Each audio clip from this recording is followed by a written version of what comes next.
trabajo. Por el otro lado, como este título, Padres exasperados y niños terribles, ha sido elegido por Jacques Alain Miller, que es francés, no pude dejar de evocar que este tema elegido por el Cereda resuena con dos obras de teatro de un escritor que se llama Jean Cocteau. Jean Cocteau escribió dos obras de Les enfants terribles et les parents terribles, los niños terribles y los padres terribles.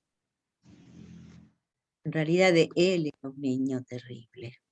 Es un francés del siglo pasado, muere en 1963 y que fue poeta, dramaturgo, escritor, crítico de arte, ensayista, pintor, director de cine, diseñador y contemporáneo de Lacan.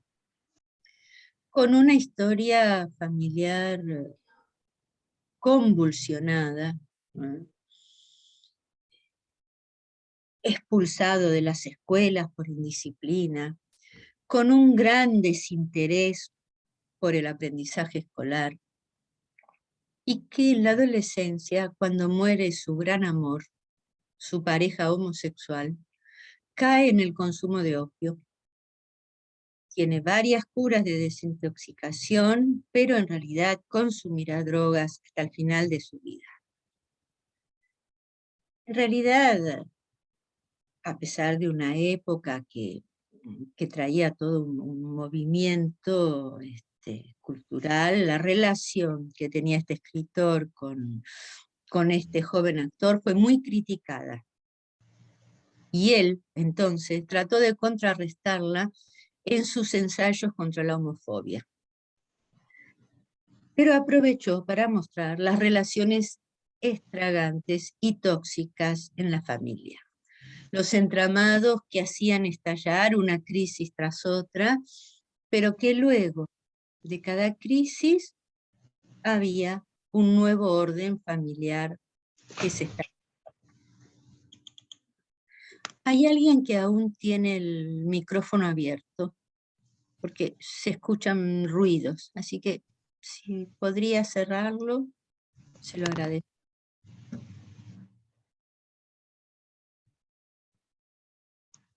Los niños terribles es un escrito de él, pero también es una película.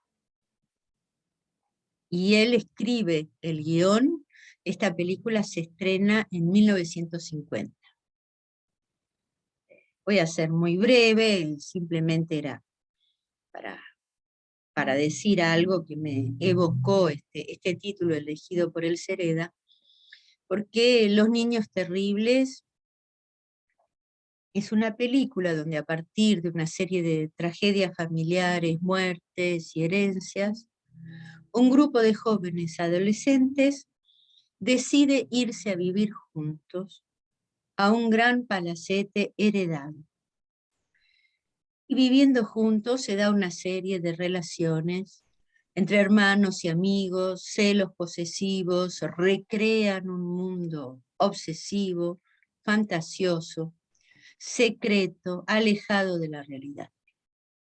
Y en realidad, estos sentimientos los llevará a lo peor, a un trágico final.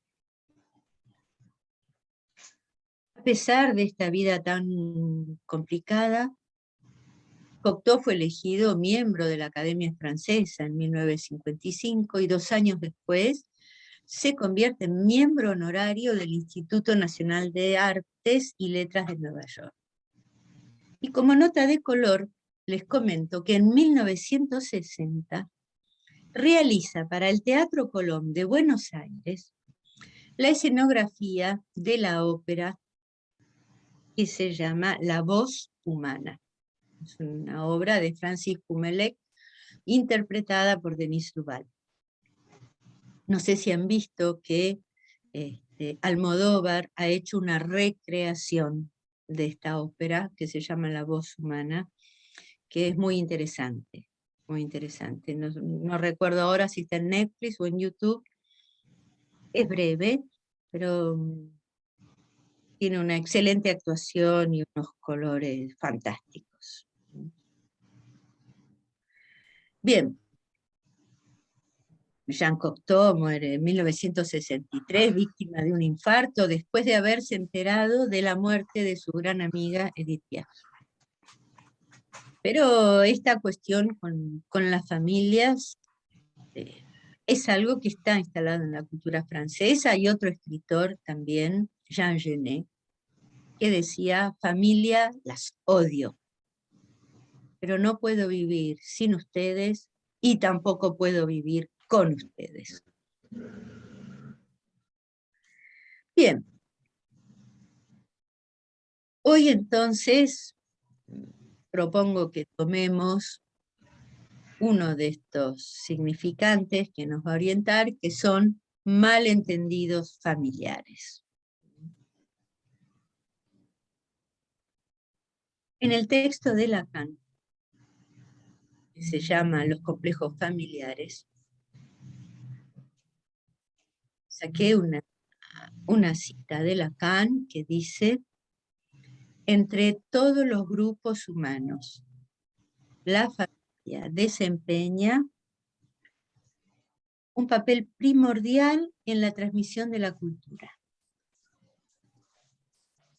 Un poco más adelante dice: sin embargo, la familia predomina en la educación inicial, en la represión de los instintos, en la adquisición de la lengua, a la que justificadamente se designa como materna. De ese modo gobierna los procesos fundamentales del desarrollo psíquico. Es interesante porque este texto es de 1938. Y Éric Laurent, que tiene un libro muy interesante, que lo recomiendo para el tema, que se llama El niño y su familia, editado por la colección Diva, señala muy bien que Lacan inició sus reflexiones sobre la familia en este texto, Los complejos familiares, pero también en El estadio del espejo. Este texto, Los complejos familiares, se trata de una reflexión psicoanalítica sobre la clínica y el destino de la familia en Occidente. Es un escrito que le piden para la enciclopedia y que tiene una mirada crítica ya en ese momento sobre el complejo de Edipo.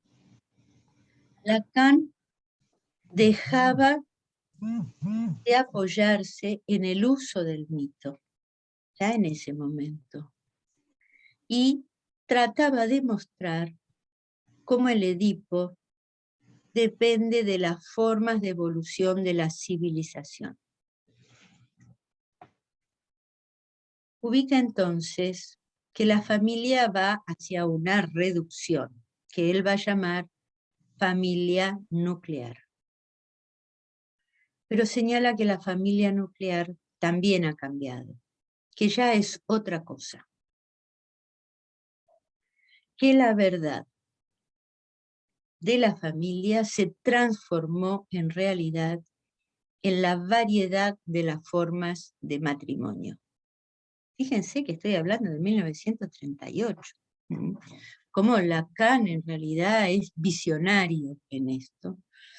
Porque buscando material para este curso, me encuentro en Google que hay una guía que se llama Guía de Relaciones de Familia, que está elaborado por el gobierno.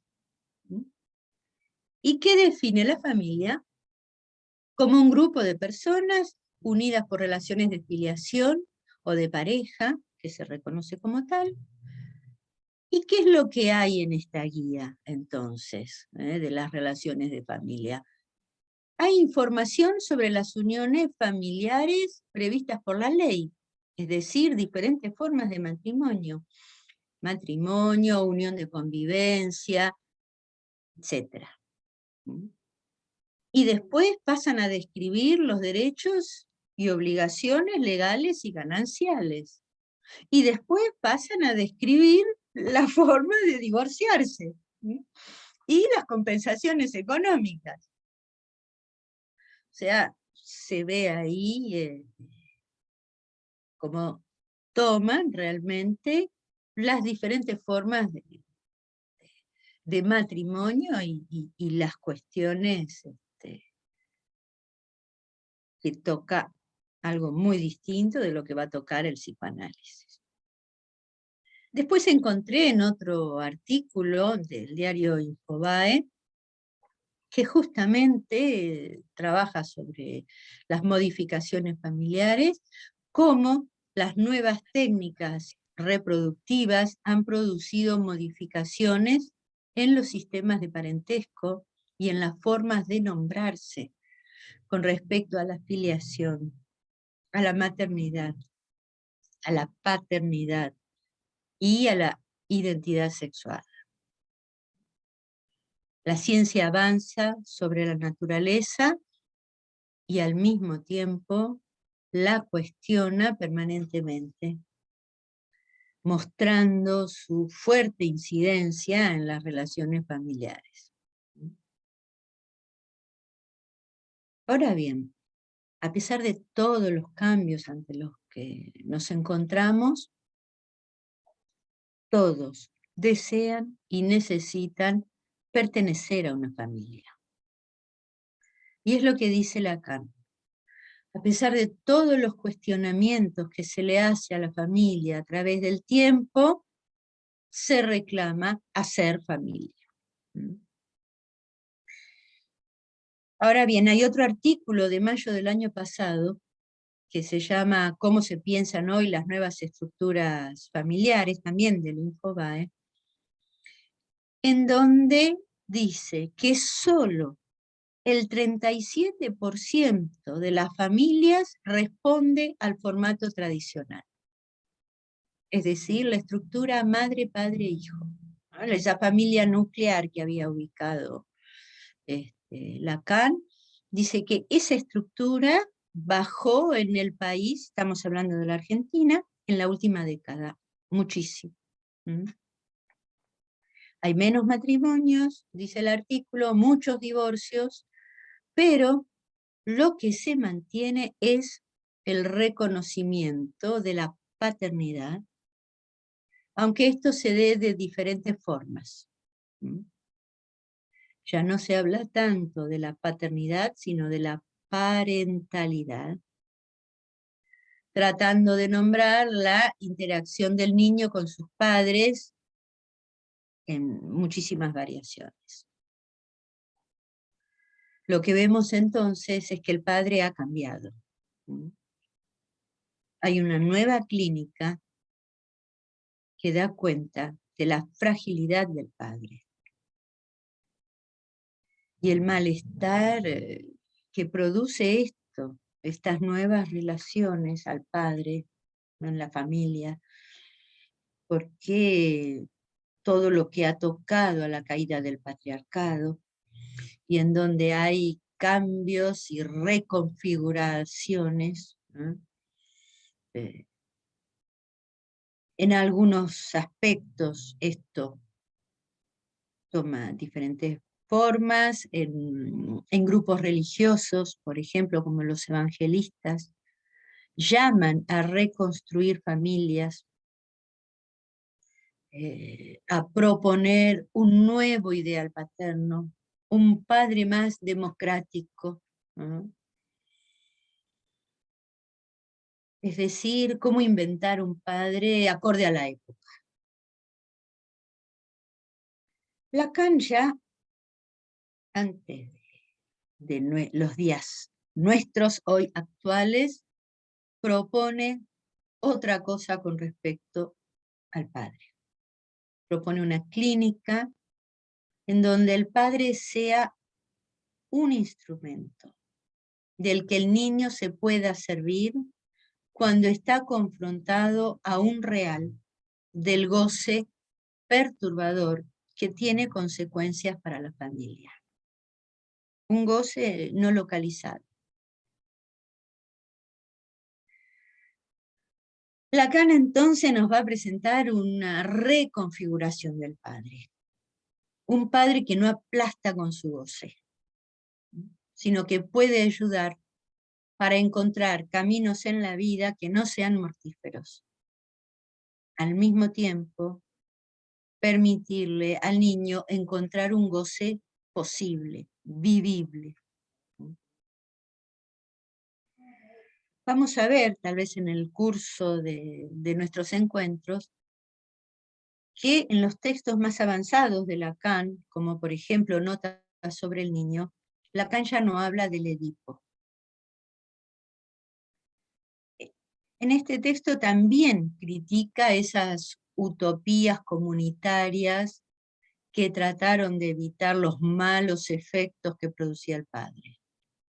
Y entonces se intentaron comunidades sin padre, como los hippies o los kibbutz, en donde los niños eran educados por un grupo de adultos, vivían en casas separadas a sus padres y los iban a visitar cuando tenían ganas o cuando era una ocasión.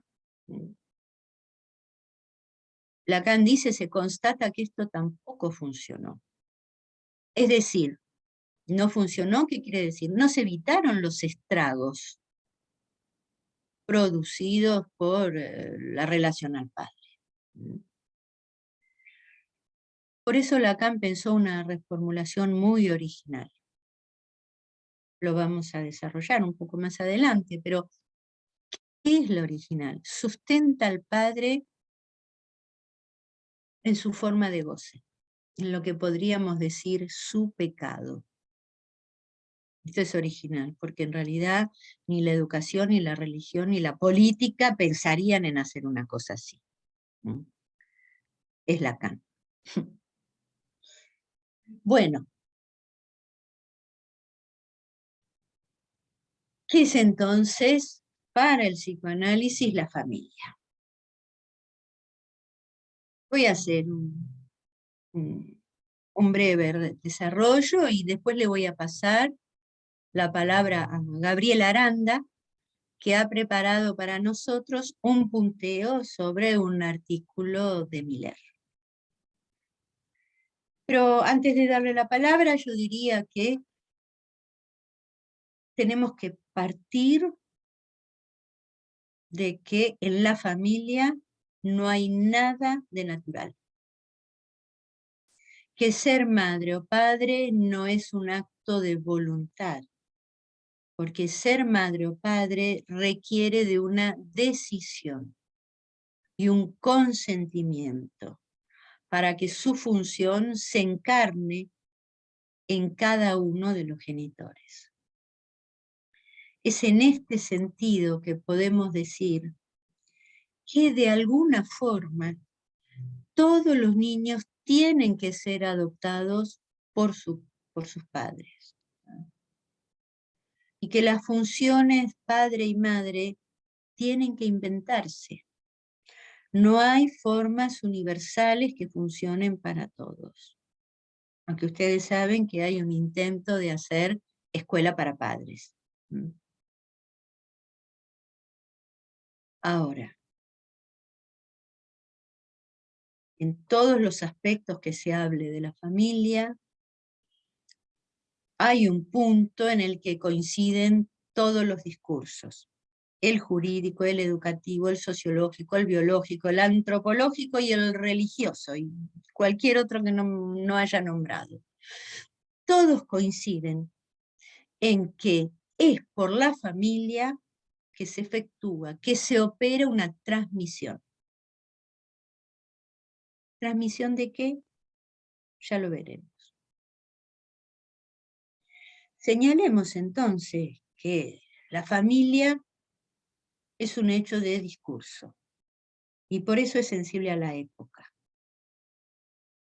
Hoy estamos lejos de la familia tradicional de la época de Freud y también de la época de Lacan. La familia hoy parece definirse a cada momento, como vimos en estos artículos del diario. Pero lo que no cambia, a pesar de todas las modificaciones que haya, es que la inmersión del sujeto en la vida, en el lazo social y en la cultura, dejan marcas en cada uno.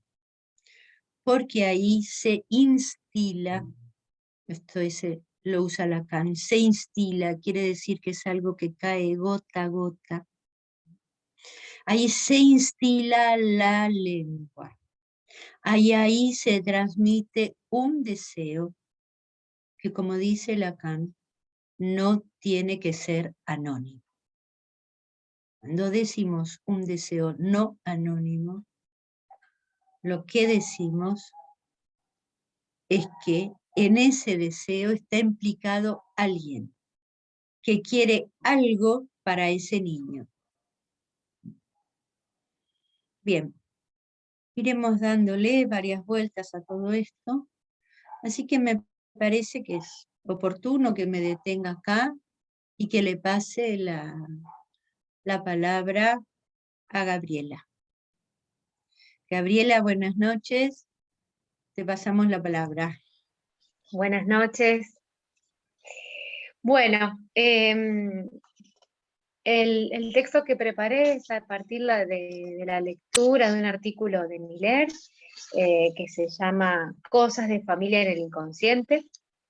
Y bueno, y como título le puse El sujeto como cosa del malentendido y el goce familiar. Ante la época donde parece haber un empuje por decirlo todo, también en el seno familiar, borde entre lo público y lo privado, aparecen entrevistas con padres, muchas veces expresiones como: entre mi hija y yo no hay secretos. Le dije toda la verdad a mi hijo sobre el motivo de mi separación con su padre. Frente a esto, y en la lógica del no todo, me pregunto hasta dónde el ser hablante puede escapar a los secretos. En el texto, Cosas de familia en el inconsciente, Jacques Alain Miller va precisando el origen de la familia en el malentendido y lo imposible de borrar. A modo introductorio, Miller sitúa una preferencia en la cultura oriental por la homeostasis, el principio de placer y la armonía como lo hermoso, con la diferencia que en Occidente siempre se ha valorado más lo que rompe la armonía, lo sublime, un desgarrón de esa armonía, situando el goce del lado de la intensidad hasta que hace sufrir. Y ubica que nuestra valoración del goce en la estética china sería algo incomprensible, porque allí hay una preferencia por la represión, mientras que en nuestra cultura hay siempre una preferencia por la verdad, pagada al precio del sufrimiento, opuesto a la estética oriental de lo soso, que es lo insípido y lo menos espectacular, a diferencia de, bueno, el estilo barroco que él acá empieza también a explicar, a explayar. A partir de esto, podemos decir que lo real está allí y la angustia da señales de eso, como Lacan lo ubica en el Seminario 10, donde lo ominoso, tomando una expresión de Freud, atraviesa a todo sujeto, el cual a lo largo de su vida busca formas de metabolizar ese goce para pacificarse, ya sea mediante la represión, la sublimación o con los arreglos que vaya haciendo, apuntando a encontrar un equilibrio que por el empuje pulsional nunca será alcanzado, porque la pulsión no se educa, es acéfala y constante. El psicoanálisis en sus raíces ha practicado un desciframiento de la vida a partir de la familia, como si hubiera algo para entender en la familia, un problema no resuelto, cuya solución debe ser hallada en lo escondido. Miller menciona la definición de la familia de Lévi-Strauss para precisar que se entiende de otra manera desde el psicoanálisis. Para el autor, la familia es un grupo social que posee 3 características. La primera es que tiene su origen en el matrimonio, mientras que desde el psicoanálisis, la familia tiene su origen en el malentendido, en el desencuentro, en la decepción, en el abuso sexual o en el crimen. En relación al segundo punto, Lévi-Strauss afirma que la familia está formada por el marido, la esposa, los hijos nacidos y otros más. Para el psicoanálisis, lo está por el nombre del padre, por el deseo de la madre y por los objetos pequeños a. Con respecto al tercer punto, donde el autor ubica que los miembros de la familia están unidos por lazos legales de derechos y prohibiciones sexuales, el psicoanálisis viene a decir que no, porque la familia está unida esencialmente por un secreto, por un no dicho. ¿De qué se trata este secreto?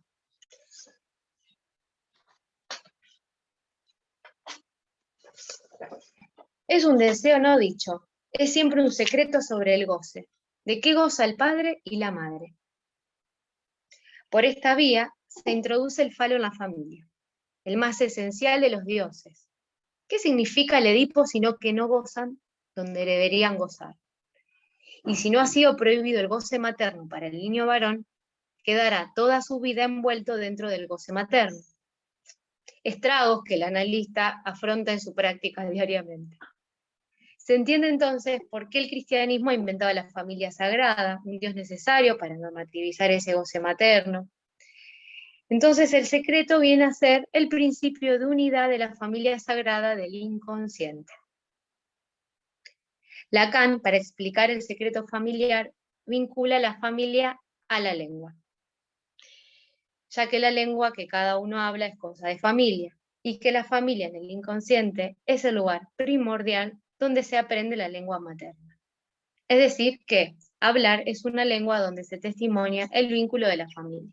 Uno nace en la lengua, de tal manera que la familia es una encarnación del lugar, del gran otro, de la demanda. Quiere decir que la familia se instala en el lugar donde el sujeto ha experimentado el peligro, ya que el recién nacido necesita del cuidado y el apuntalamiento del otro. Es como llamando al otro que se transforman los gritos en llamadas. Y así la familia traduce que la necesidad debe pasar por la demanda y esta pasar por la lengua con los efectos traumáticos que esto tiene. Producir la división subjetiva y el resto. De lo que no se puede pedir. Por tanto, la incidencia de la demanda sobre la necesidad en la producción de algo que no se puede pedir porque no se puede decir. Así, las consecuencias del pedir son dobles, el deseo y la pulsión. El deseo como la parte latente de lo dicho que se vehiculiza en la demanda y se puede interpretar, y la pulsión como la parte no interpretable de lo que se ha dicho. El objeto pulsional responde a una necesidad no natural que se manifiesta con insistencia pero sin un ciclo de satisfacción acabada. Lacan nos dice que el lugar del gran otro es la metáfora de la familia, ya que en el espacio de la familia el sujeto hace la experiencia primordial del pedido del poder, como poder del sí y del no. Ahí nace la primera experiencia de reconocimiento de la palabra y comienza a descifrar el deseo. Es la pregunta sobre el deseo del gran otro. ¿Qué quiere de mí? Me dice eso, pero ¿qué quiere diciéndome eso? Por ello, la familia es un lugar de interpretación inagotable, pues cada familia tiene un punto de eso no se habla. Puede ser que el sexo sea el tabú, pero siempre hay temas prohibidos en las cosas de la familia. Se podría decir enigmas. Primeramente es la prohibición del incesto, por eso la familia, como lugar del gran otro de la lengua, es también el lugar del gran otro de la ley. Como un espacio donde está prohibido el goce supremo, que será gozar de la madre para ambos sexos. La familia es un mito que da forma edípica Y las historias de familia siempre son el cuento de cómo le ha sido robado al sujeto el goce que merecía, al cual tenía derecho. Los analizantes hablan mucho de la familia en los consultorios, temas siempre presentes. En la familia, el goce está prohibido y se propone un goce sustitutivo de gozar de la castración. Esto es gozar del mismo robo de goce. Es por eso que cuando el analizante habla de la familia, habla del encuentro con el goce, de los medios de gozar, de la pérdida de goce, de la sustitución de un goce perdido, entramado que fija y brinda modalidades de goce de cada ser hablante. A partir de lo puntuado, se puede decir que en cada familia no habría un secreto, sino varios secretos, partiendo de que al secreto último no se puede llegar más que por la vía del mito, como tampoco por estructura no se puede llegar a la verdad más que a medias.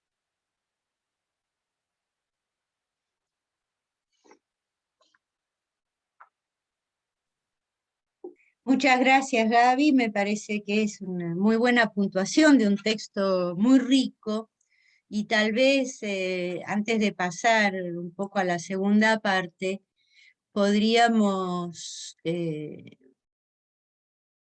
ver si hay alguien que le gustaría hacer un comentario o una pregunta o decir algo.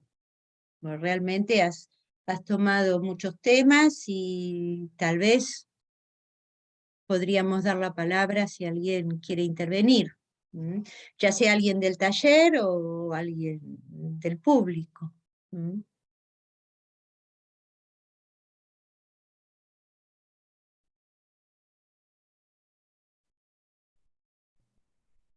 Porque es interesante que el texto muestra entonces esta inmersión en la lengua, que es también marca de goce.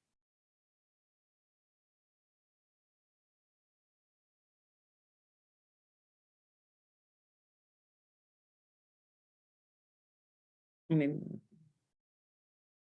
me parece interesante también señalar que vos dijiste que la familia es una metáfora del gran otro, que no es el gran otro, pero en ciertas circunstancias encarna el gran otro, como después lo puede encarnar la escuela, o después lo puede encarnar el trabajo.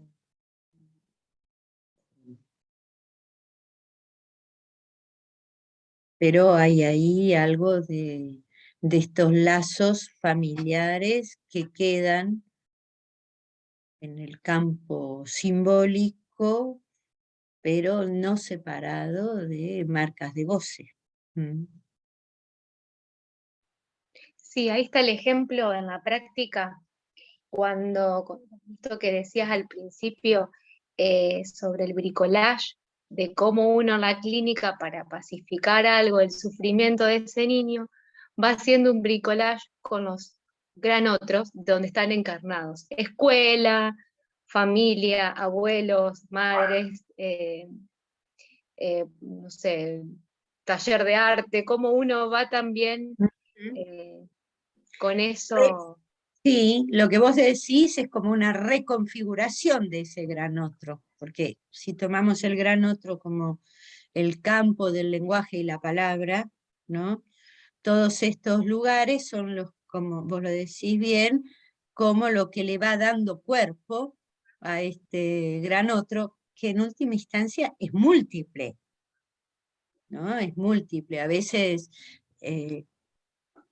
es interesante lo que trae, porque muchas veces uno trata de descompletar una familia un poco aplastante con, bueno, un taller de música o una otra actividad, o tomando a veces a la madre para que baje la angustia en determinadas circunstancias.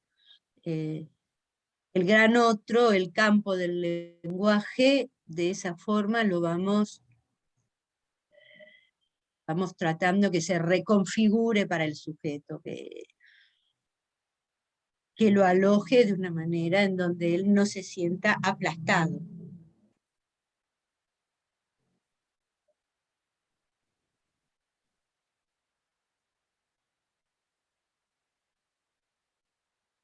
Bueno,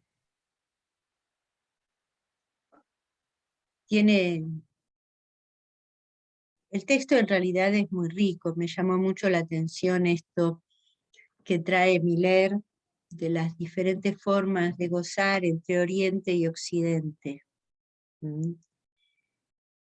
Que a Oriente le gusta lo soso, es un poco algo todo parejo, una homeostasis increíble, y en cambio a Occidente le gusta el contraste, el descontrol, el que, el que las cosas se exploten, Miller dice ahí, incluso hasta el sufrimiento. Incluso hasta el sufrimiento, pero es con eso con lo que Occidente goza. Excesos y un poco de sufrimiento a veces mezclado en eso. Sí, Bueno. y ahí, perdón, lo digo brevemente, ahí cuando habla de los osos, también dice que el psicoanalista puede ser algo de Oriente en Occidente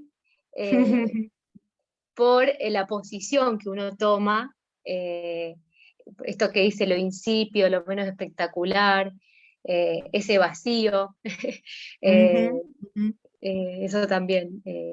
Diría, él decía que puede ser una forma de Oriente en Occidente. Es una forma bastante particular de plantearlo, ¿no?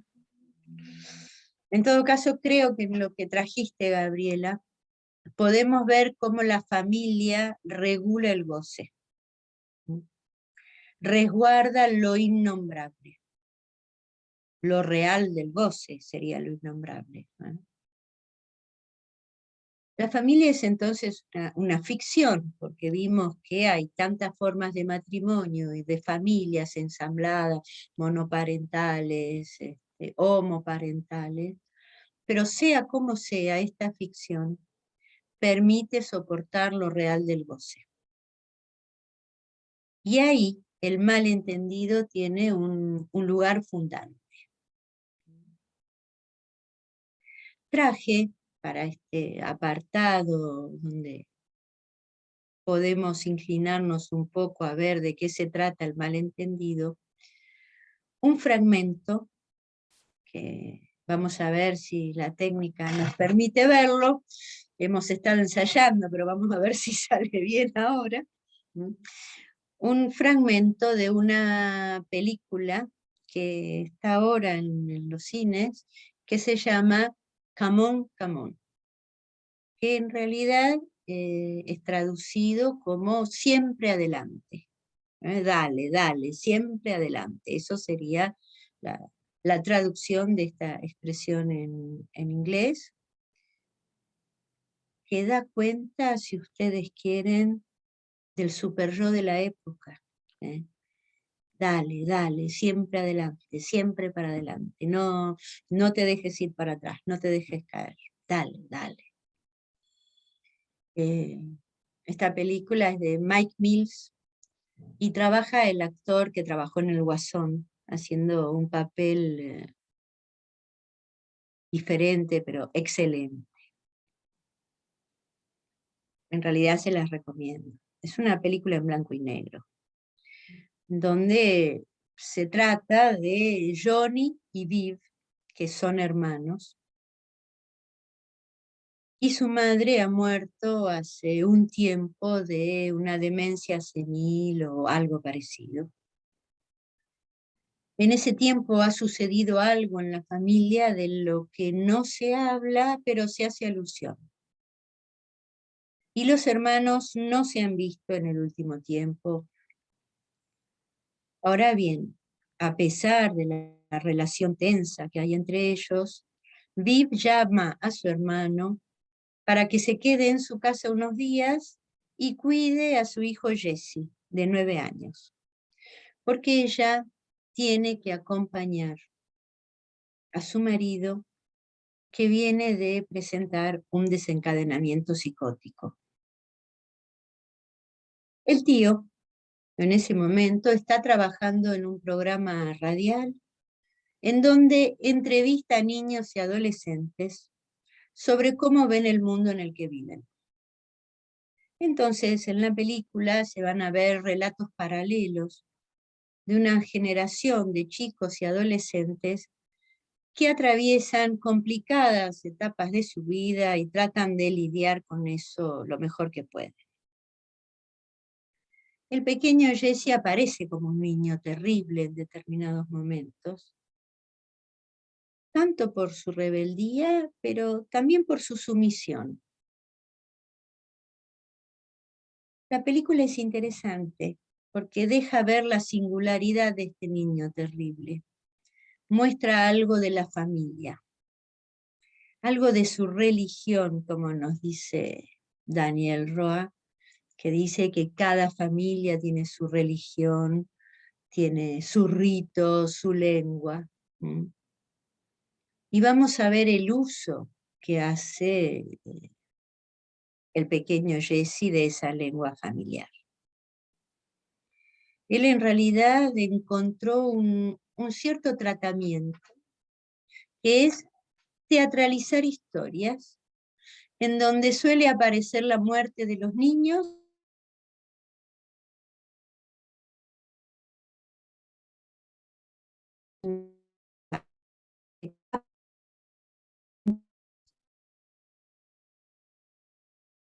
y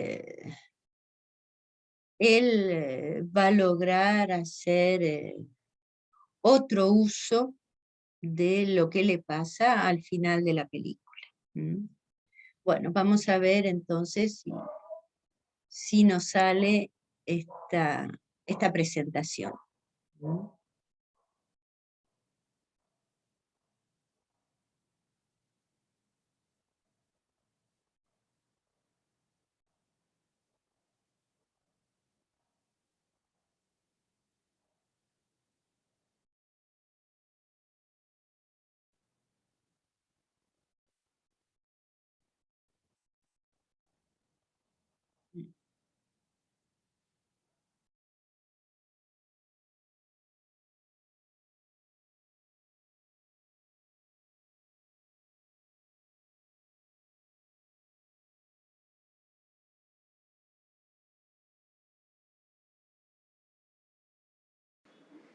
Okay, I'm going to ask you a series of questions, and there are no right or wrong answers.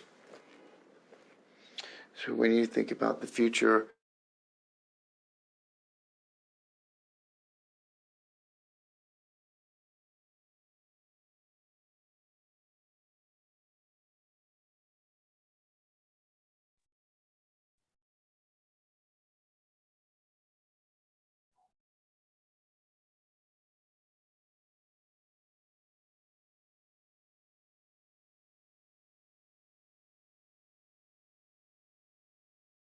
No se escucha, Marcela, ¿eh? No sé si vos estás hablando, pero se cortó el video y se dejó de escuchar. Pero venía bien.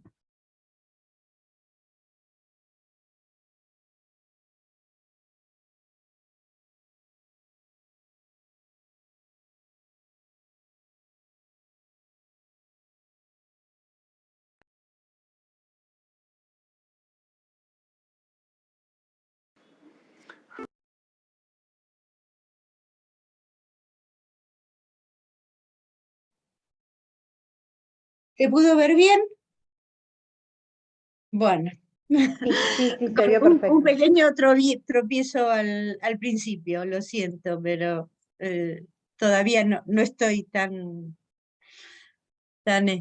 canchera. Es una muy linda película y a pesar de las dificultades que tiene el padre de Jesse, él saca algo del padre, algo que sin duda está apoyado en la forma de gozar del Padre, más allá de su locura, y es: sé gracioso cuando puedas. Me pareció interesante. Bueno, voy a tomar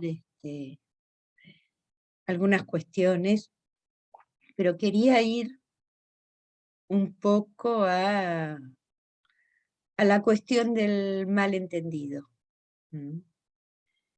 Lacan habla del malentendido en su último seminario llamado Disolución, que es la clase del 10 de junio de 1980, un año, un poco menos, antes de morirse.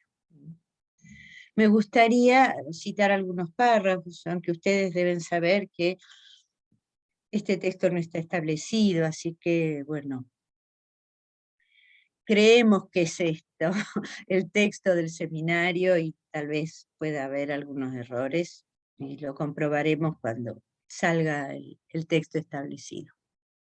Pero quiero citar, entonces, casi cómo inicia esta clase. Lacan dice: en cuanto al psicoanálisis, su proeza es explotar el malentendido por el malentendido. Lo cual ya me parece muy interesante, porque por un lado habla de un malentendido estructural, en donde no nos está diciendo que lo tenemos que explicar porque habría algo ahí a corregir,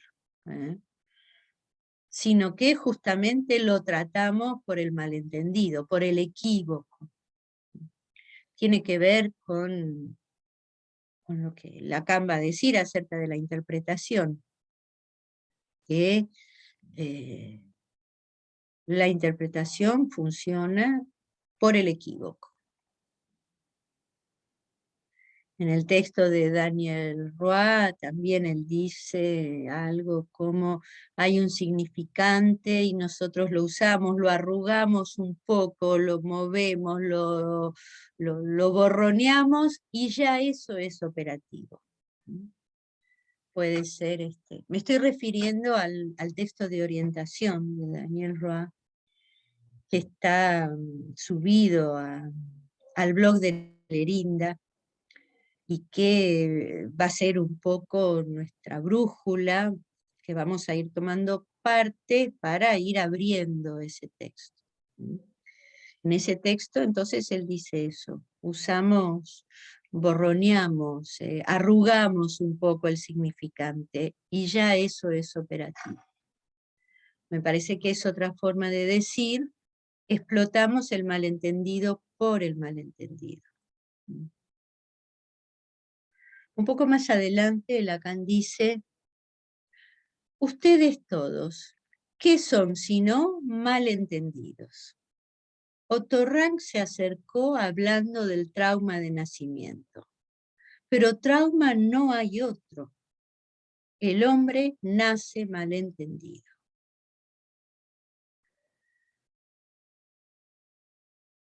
Es decir, que va a poner a esto como trauma para todo ser hablante. Este malentendido dice: ustedes todos, incluido él, sin duda. Trauma no hay otro, el hombre nace malentendido. Ahora, con respecto a este malentendido, Lacan también le da otra forma otro efecto, que es cuando unos párrafos más abajo viene a decir: el cuerpo no hace aparición en lo real, sino como malentendido.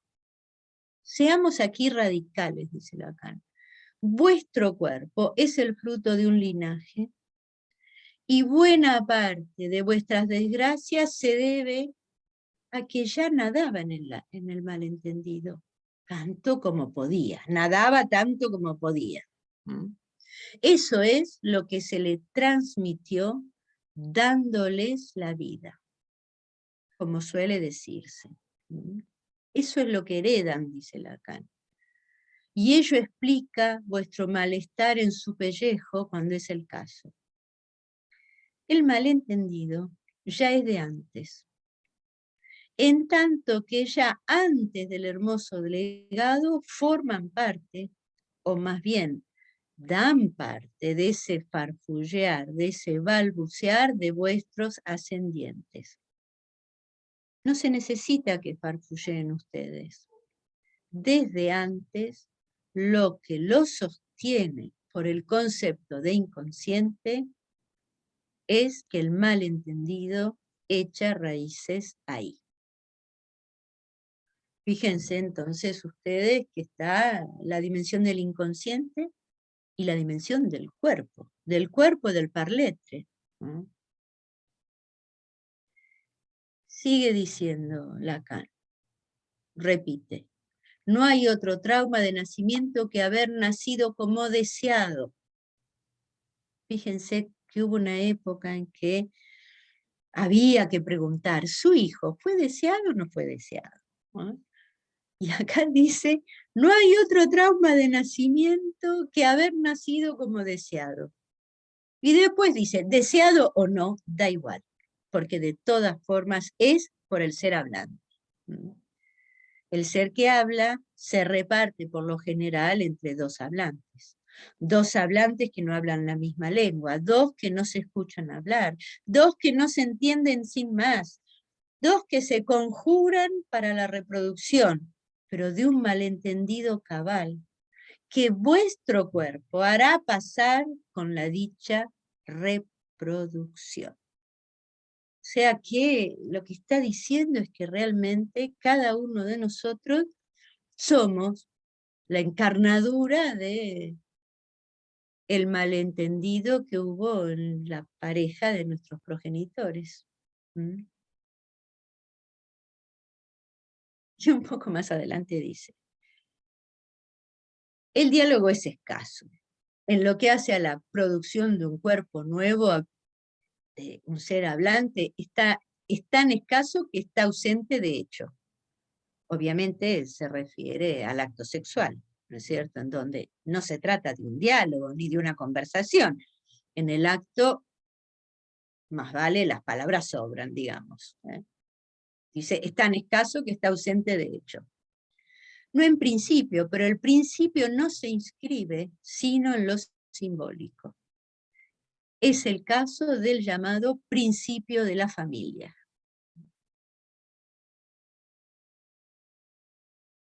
O sea que ven ustedes como realmente el malentendido toma acá un lugar fundamental. Encontré también otra cita muy interesante en el seminario 23. En la página 131, no, perdón, en la página 160, donde Lacan nos dice,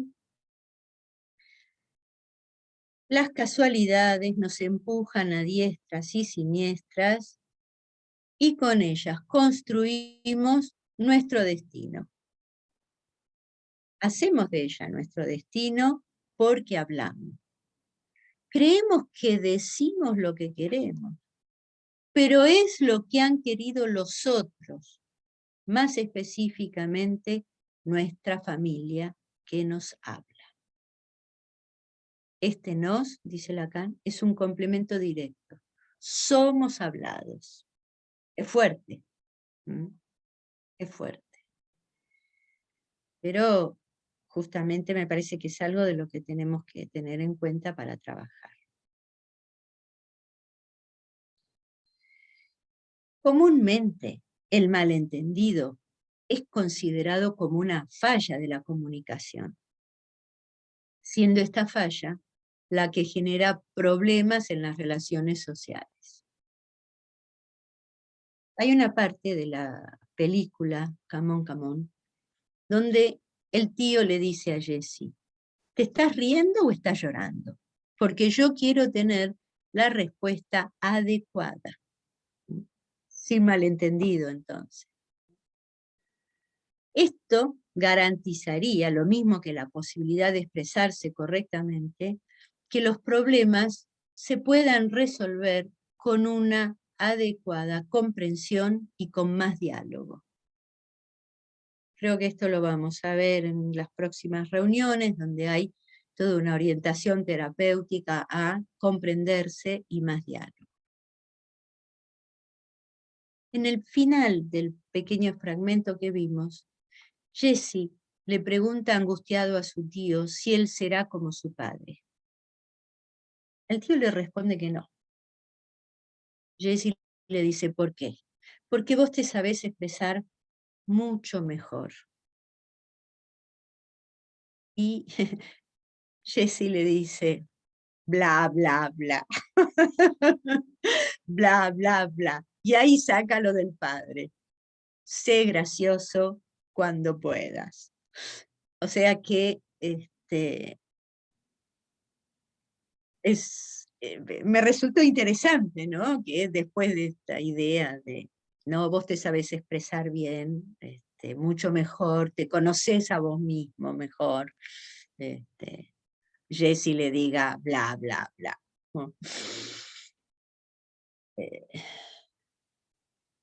En realidad esta concepción de que hay que disolver el malentendido ha ido avanzando, sobre todo en las sociedades norteamericanas, europeas, ahora también, hasta llegar al campo de la sexualidad, llegando al punto en donde no tiene que haber malentendido al comunicar al partener sexual los gustos y los modos de goce. Que no haya nada que no se entienda bien.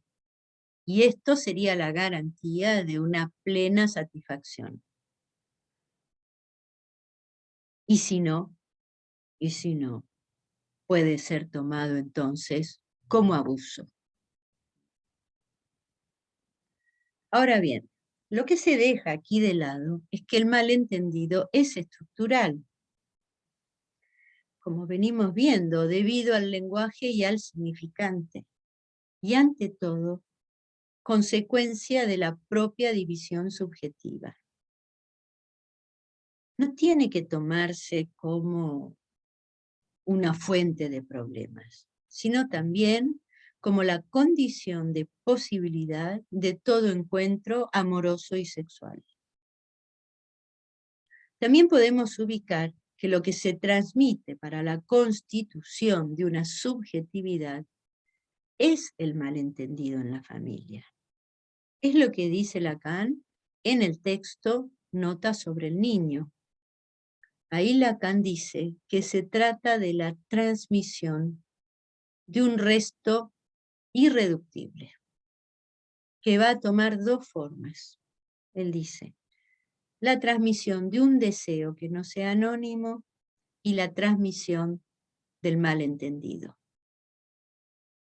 Es a partir de la transmisión de un malentendido que se produce el efecto que llamamos cuerpo hablante. Es lo que dice Lacan. No hay otro traumatismo del nacimiento que nacer como deseado o no deseado. Tiene que ver con el parletre. Entonces, sí es esta cita de los que se conjuran y no se entienden. También en otro texto de Lacan, que se llama Palabras sobre la histeria, Lacan va a volver a decir que un sujeto que se presenta como un cuerpo hablante, es decir, un cuerpo anudado a la palabra, solo puede tener éxito en reproducirse si lo hace por una pifiada, es decir, gracias a un malentendido de su voz.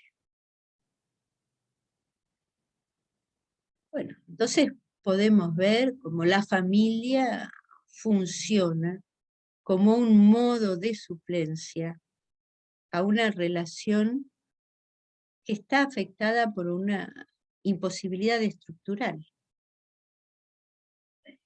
Digamos, al menos es imposible evitar el malentendido. También lo dice Jesse en la película. cuando recuerda lo que le dice la madre. Aunque nos amemos, nunca podremos saber todo del otro. Es así. Es muy interesante lo que le viene a decir la madre, ¿no?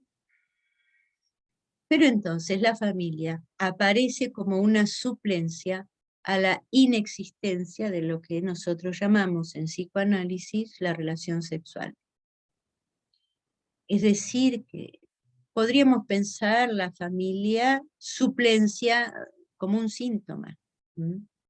Si pensamos que el síntoma es un modo de anudamiento entre real, simbólico e imaginario. Podemos pensar entonces la familia como formas de anudar aquello que de entrada está desanudado o simplemente no anudado. Voy a ver si puedo ahora compartir un pequeño... ¿ya está? A ver, Listo, ahí se podría. a ver si puedo compartir, pero yo quiero compartir una pestaña. A ver.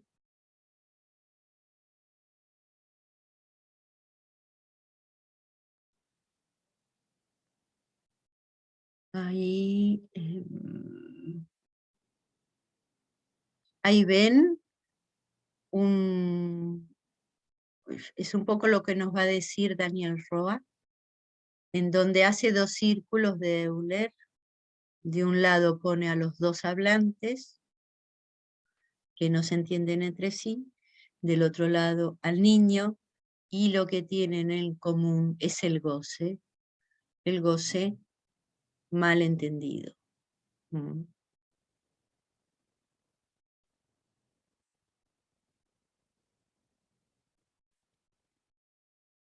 Es la forma que tiene Daniel Roa de justamente ilustrar o explicar, ¿no?, esta cita de Lacan: dos hablantes que no hablan la misma lengua, dos que se conjuran para la reproducción, pero o sea que la reproducción es la reproducción de un malentendido consumado, y que al dar la vida transmiten ese malentendido, ¿no? Entonces, es un malentendido que se refiere al goce y que se arraiga en el balbuceo de los padres, ¿no?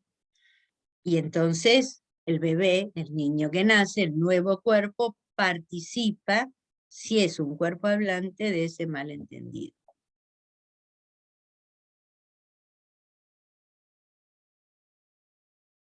Daniel Roa dice: pongamos en uno de los círculos dos hablantes, dejemos al niño en el otro, e inscribamos en la intersección el goce rodeado de su malentendido y de balbuceo.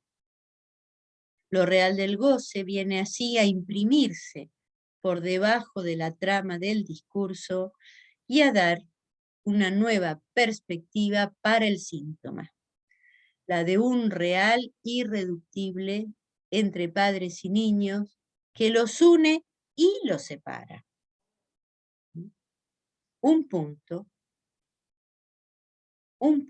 del cual no se habla y que está presente en cada familia.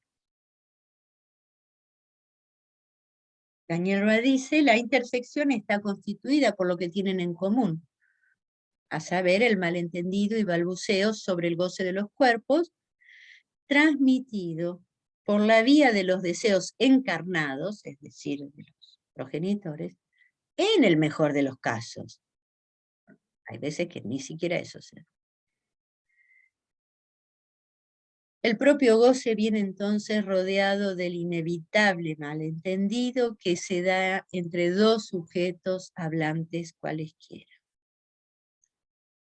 Y entonces también en aquellos que deciden comprometerse para la crianza de un niño. Así las funciones materna y paterna transmiten inevitablemente el malentendido del recién venido, malentendido velado o no en el discurso, pero que envuelve al sujeto. Tengamos en cuenta que el malentendido es el cimiento de cualquier relación de un sujeto hablante con el gran otro. El cimiento es entonces lo que une dos ladrillos, ¿no? Y también lo que es la base. Cuando un niño entra en juego, los lugares de la pareja se reconfiguran. Y muy a menudo nos encontramos a las figuras parentales con grandes dificultades para encontrarse ante esta nueva presencia que hace que los goces se trastocan y se encarnan diferentemente. De ahí entonces la necesidad de nuevos arreglos y nuevas invenciones. Bueno, me parece que me puedo detener acá y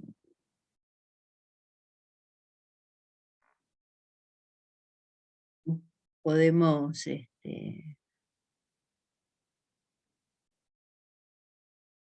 ver quién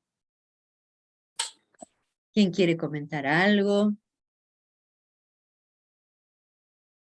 o tomar la palabra.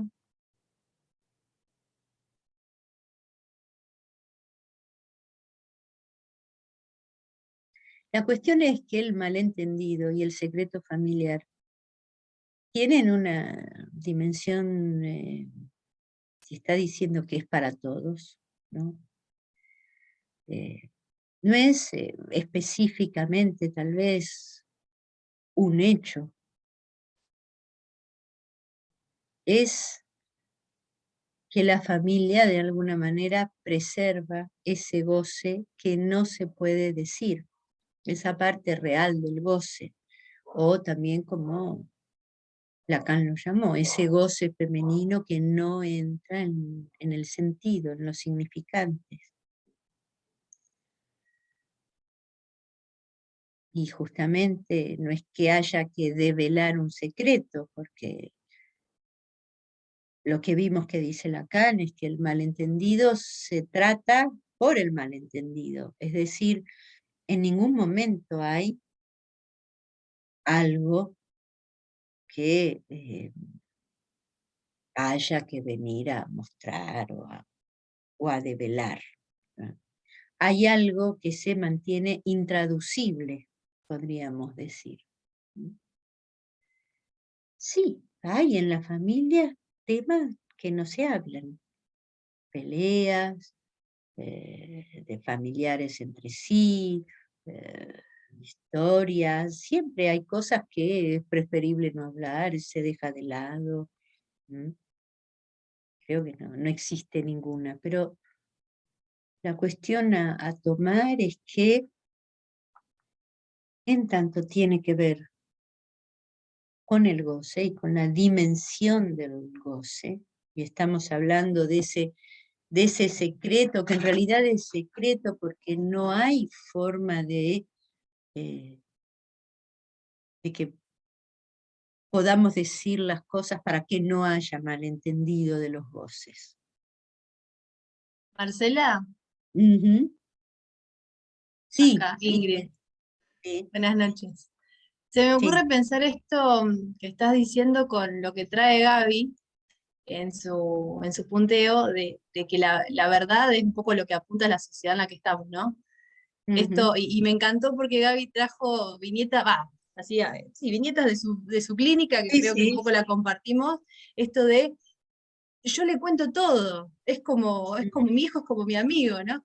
Esto de a pesar de querer contar todo, o a pesar de querer aclarar, el despelote sigue apareciendo, o el caos, ¿no? Y esto es un poco difícil pensarlo por fuera, obviamente, de la época y de las situaciones, no sé, con muchísimas dificultades en torno a esto de las nuevas configuraciones familiares, las cuestiones de las parentalidades, y de estas funciones como si fuesen equivalentes entre sí, como si madre y padre, hablando en una familia común clásica, por decir, no, madre y padre cumpliesen la misma función, ¿no? No sé, Sí, lo y pienso eso también por este lado.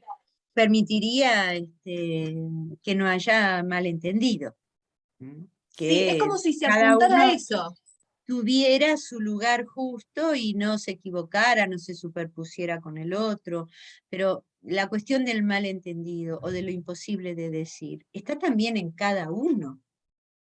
Cada uno hay un punto imposible de decir y si vamos a Freud, ya encontramos, para él siempre estuvo el ombligo del sueño imposible de interpretar, o sea, hay un punto en donde la palabra no toca, el significante no toca, ¿no? Y también hemos trabajado otros años cómo el niño ocupa el lugar del objeto A de la madre, ¿no? La madre también como queda dividida en madre y mujer, pero que ella se ocupa eh, de sus objetos A, ¿no? Y cómo ella como mujer ocupa el lugar del objeto A de satisfacción para el padre. Es decir, que ahí también hay algo que, que Lacan no dice el padre es el objeto A o su marido es el objeto A de la madre como mujer, ¿no? Dice los objetos A son de la madre y ella se ocupa de eso y, y el padre tiene a su mujer como su objeto A y se va a ocupar en todo caso de los objetos A de su mujer, pero no en tanto objeto A para él. Entonces ya ahí hay algo que desencaja, si ustedes quieren.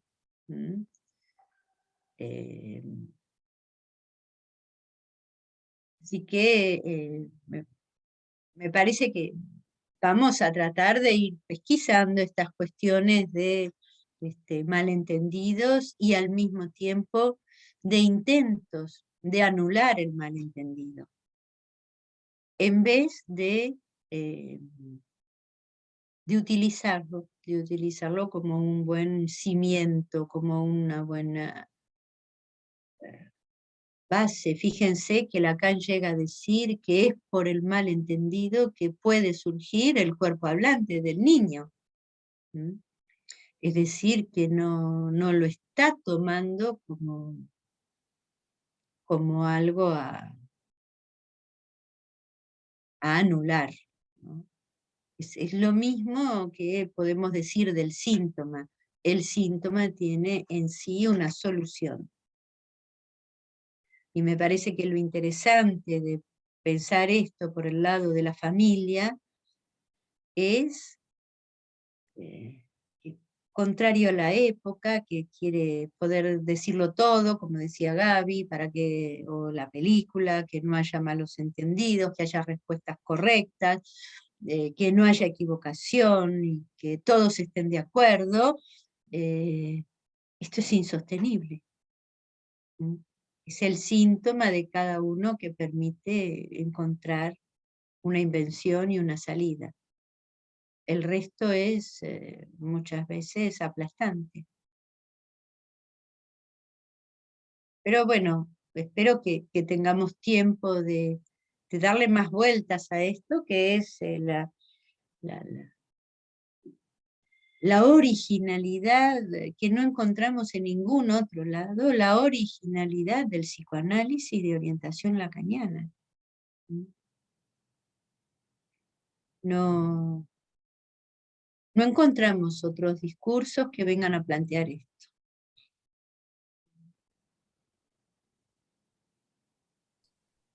Esto que decías, Marcela, y que decía Ingrid, me hacía pensar si no tiene relación con lo que llaman la mapaternidad, que pareciera querer anular el malentendido, las diferencias. Ujú. Ujú. Y como madre y padre deben inventarse, ubicar al padre en las funciones maternas y a la madre en el lugar del padre hace algo que, bueno, funciona como funciona, pero que trae sus dificultades. Porque me parece que lo que se está ubicando es que este malentendido es también una disimetría entre la madre y el padre. No es exactamente igual. Es cierto que hay miles de discusiones en las familias en donde ella o él le dicen al otro, no me contradigas, porque acá el problema es que tenemos discursos distintos, porque acá no nos ponemos de acuerdo y, bueno, es algo de lo que muestra justamente que hay esto que no es absolutamente homogéneo. Y que la familia no puede más que ser sintomática, o sea que siempre va a haber algo que no anda.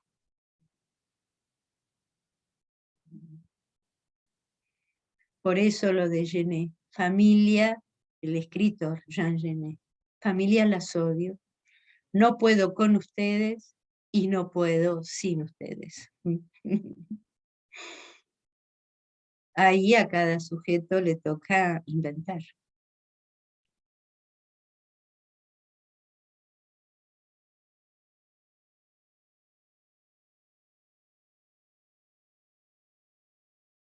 Bueno, si a lo mejor no hay otros comentarios.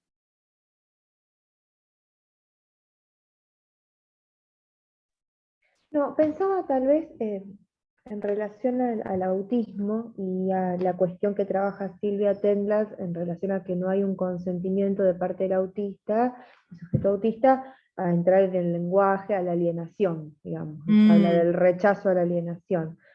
Entonces, pensando un poco la alienación como una falta en donde, que se da por el hecho del lenguaje y por estar inmerso en el lenguaje, bueno, a lo mejor imaginaba que tal vez el autismo estaba como un caso en donde algo del no todo, ¿no? Esto si es para todos, bueno, no todos, ¿no? Pienso que hay varias cosas. En lo que vos contás, Julie, me recuerdo el caso de una mamá que me venía a hablar de su hijo que tenía, creo que, bueno, ahora a lo mejor no estoy muy segura, pero creo que serían 4 o 5 años, y que era un caso terrible, porque este chico se automutilaba golpeándose el ojo, y había perdido un ojo ya, de tanto golpearse desde muy bebé. Lo ataban para que no se golpeara y a la silla, por ejemplo, y él se golpeaba contra la mesa. El caso era terrible porque esta mujer viene desesperada diciendo que está por perder el otro ojo de tantos golpes que se da. Y lo que hace es entregarme una caja en donde están todos los estudios médicos y todos los diagnósticos desde que había nacido hasta ese momento. Y me lo entrega. Y yo lo que quería era escucharla. Y entonces le digo, pues dejo la caja al costado y le digo, bueno, pero cuénteme. Y esta mujer en realidad se angustió tanto que se puso a llorar y me dijo que no podía hablar. Entonces, por un lado, ningún malentendido, solamente lo exacto de los diagnósticos y estudios médicos. Nada que hiciera trama significante, ¿no? Por el otro lado, el autista como tal, ¿qué es lo que sabemos? Que rechaza el malentendido de la lengua. Y por eso se cierra absolutamente al lenguaje, a la palabra, para evitar el malentendido de la lengua, que es lo que lo atormenta. ¿Mm? O sea que ahí el trauma del malentendido es atroz. Trata de contrarrestarlo. Con los números, con la repetición de palabras, con sus,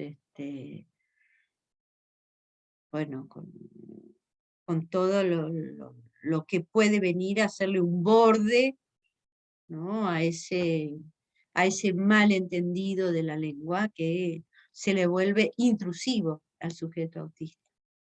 Entonces, me parece que tu observación es muy pertinente, Juliana, porque toca este rechazo al malentendido y por lo tanto podemos ver la consecuencia. No hay constitución del cuerpo, no hay inconsciente. Y sin embargo, bueno, el lenguaje está, lo nombra, lo llama, se le habla, hay lenguaje, ¿no? Pero no hay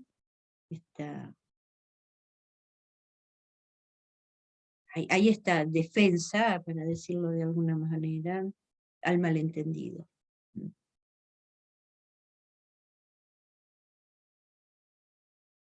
Sí, me parece que es interesante este punto, para hacer justamente el contraste, ¿no es cierto?, lo diferencial entre lo que dice Lacan, que es a partir del malentendido que surge el parletre.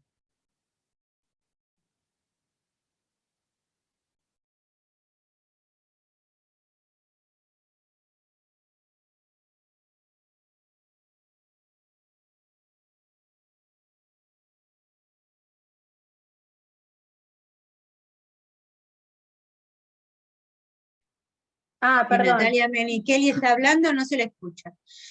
Sí, empiezo de nuevo. No, decía que mientras hablabas, me acordaba de lo que traía Marianne Ellenbrus, de su propia experiencia, de su mamá embarazada de su hermanito, y ella, bueno, en unas vacaciones, es lo que recuerdo, no sé si están así, pero como en unas vacaciones, ella dice que el objetivo, la meta que tenía era ir hasta el mar, agarrar en un baldecito agua y llevárselo y vaciarlo frente a su mamá, como en un intento de vaciar el mar, y juega con el equívoco, el mar, la madre, bueno, de vaciar un poco a la madre, y más en ese estado de que estaba esperando a su otro hijo. Y bueno, digo, cómo ahí operó el malentendido en ella y cómo ubica ahí algo de la estructuración de su síntoma, porque dice que hay una repetición en ella de constantemente querer vaciar a su mamá. Entonces, bueno, como también para hacer el contrapunto con el autismo y ponerlo como ejemplo de lo que veníamos hablando. Claro, porque sobre todo en francés suena igual, madre y mar. Mère.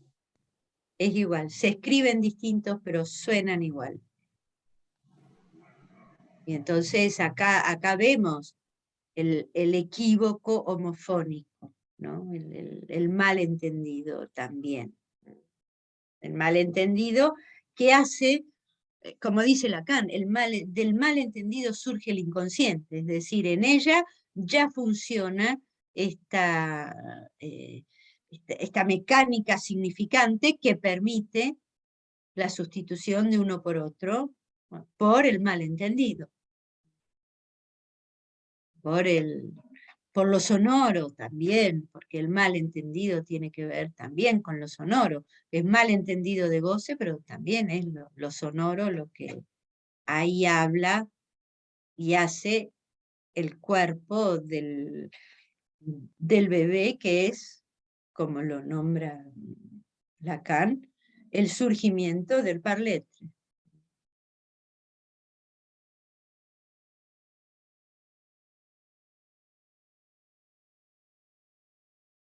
Sí, el francés es interesante, la cantidad de sonidos semejantes con palabras distintas.